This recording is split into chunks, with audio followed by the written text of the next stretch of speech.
I just wanted to sneak in a little video of my foreman over here. There she is. And this is her chair. It's her official chair. Yes, she only likes 2 people, but she likes all the dogs. There she goes.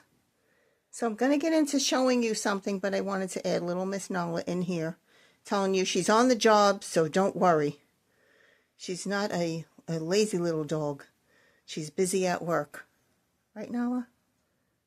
See you later, baby. Bye. Hi, everyone. I just wanted to show what I do when I have to move a quilt to an odd spot to quilt. So I've done this section and pretty much all the way up the middle of the quilt. But now I want to focus over here. And I don't want to just move it this way. So what I'm going to do is show you what I would do if I was going to turn the quilt to start working on another section.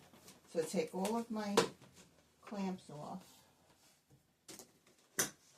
All my clamps off. And 2.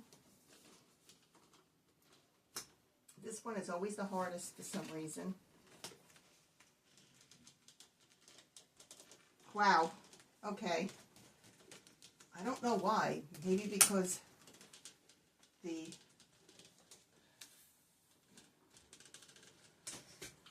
real time. This one usually comes off. Yeah. It's always that one. Anyway. So now, like I said, I want to work on this section, but I don't want to really take the whole quilt off. So this is what I do. Get this like this, pick the foot up, I leave the needle down, move the quilt over as far as I can, and pivot the quilt. There we go.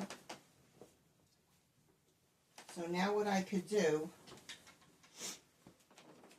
is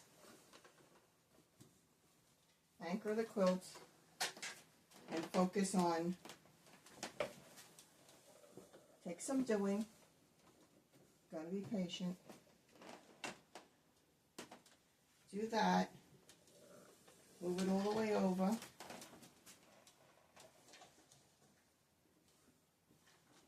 and now my focus is going to be to work up here. So what I can do is now stitch up to here so I could get this section to move down a little bit.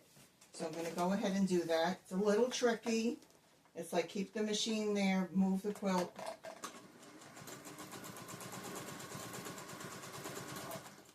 And I'm there. So now what I want to do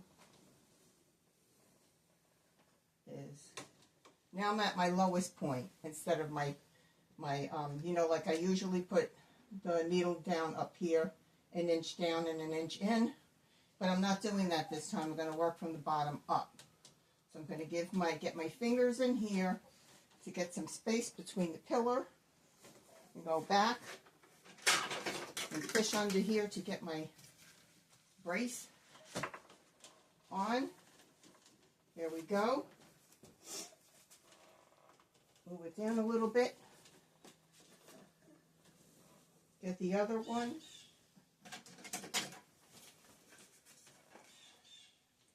Get my threads and my hair off the quilt.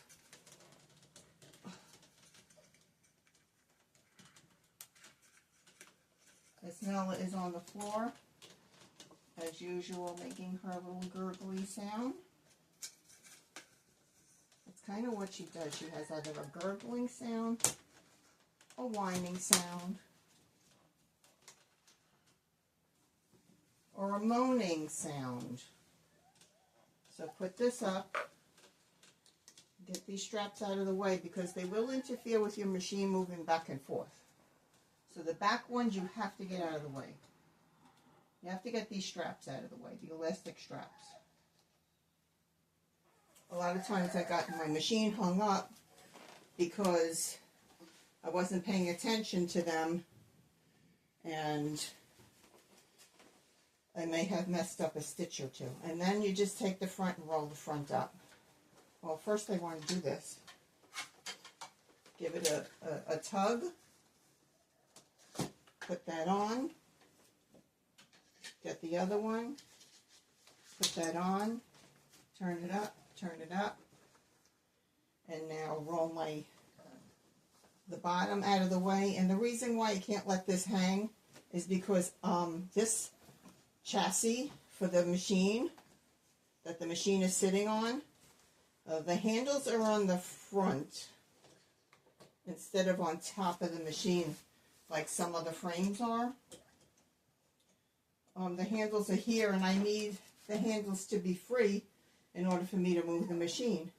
And then, there you go. That's how I would turn it.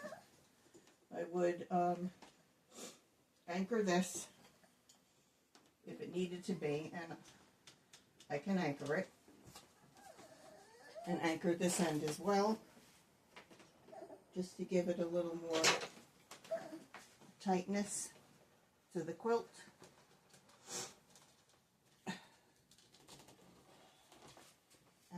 Allergies in November, allergies. And then continue to work on my stitching, and then do this section. And that was basically how I would move it without taking it off and putting it back under. Just pivot the quilts to the way that I want it. And that's it. That's all I wanted to show you. I hope this was helpful to some of you. And see you when I see ya. Bye.